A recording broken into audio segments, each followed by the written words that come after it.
അന്ന് മുഖ്യമന്ത്രിയായിരുന്നപ്പോൾ ഇന്ന് പ്രതിപക്ഷ നേതാവായപ്പോൾ ലക്ഷ്യം ഒന്ന് മാത്രം: പിണറായി വിജയൻ. അധികാര കസേരകൾ മാറിയാലും കേന്ദ്ര ഭരണാധികാരികൾക്ക് പിണറായി വിജയൻ എന്ന പേരിനോടുള്ള രാഷ്ട്രീയ ഭയത്തിന് ഒട്ടും കുറവ് വന്നിട്ടില്ല എന്ന് തെളിയിക്കുന്നതാണ് ഇന്ന് കേരളത്തിൽ നടന്ന ED നാടകങ്ങൾ. അന്ന് അദ്ദേഹം മുഖ്യമന്ത്രിയായിരുന്നപ്പോഴും ഇന്ന് അദ്ദേഹം പ്രതിപക്ഷ നേതാവായി ജനങ്ങൾക്കിടയിൽ നിൽക്കുമ്പോഴും ഇതേ ED സംഘം അദ്ദേഹത്തിന്റെ വീട്ടുപടിക്കൽ കാവൽ നിൽക്കുകയായിരുന്നു. പിണറായി വിജയൻ കേരളത്തിന്റെ മുഖ്യമന്ത്രിയായിരുന്ന കാലത്ത് ലൈഫ് മിഷനും കിഫ്ബിയും സ്വർണ്ണക്കടത്തുമൊക്കെ പറഞ്ഞ് കേന്ദ്ര ഏജൻസികൾ ഇങ്ങ് വണ്ടി കയറി വന്നതാണ്. അന്ന് ജനക്ഷേമ പദ്ധതികൾ അട്ടിമറിക്കാനും ജനപ്രിയ സർക്കാരിനെ അസ്ഥിരപ്പെടുത്താനുമായിരുന്നു അവരുടെ നീക്കം. ഇന്ന് മാറിയ രാഷ്ട്രീയ സാഹചര്യത്തിൽ അദ്ദേഹം പ്രതിപക്ഷ നേതാവാണ്.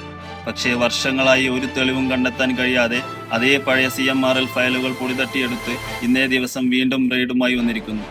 കേന്ദ്രത്തിന്റെ ജനദ്രോഹ നയങ്ങൾക്കെതിരെ പ്രതിപക്ഷത്തിരുന്ന് കൂടുതൽ ശക്തമായി പോരാടുന്ന പിണറായി വിജയന്റെ ശബ്ദത്തെ ഭയപ്പെടുത്താമെന്ന് ഇന്ന് ഇവർ മോഹിക്കുന്നത്. അന്ന് ഭരണത്തിലിരുന്നപ്പോഴത്തെ റെയ്ഡുകൾ ജനങ്ങൾ നൽകിയ മറുപടി ചരിത്രപരമായ ഭരണ തുടർച്ചയായിരുന്നു.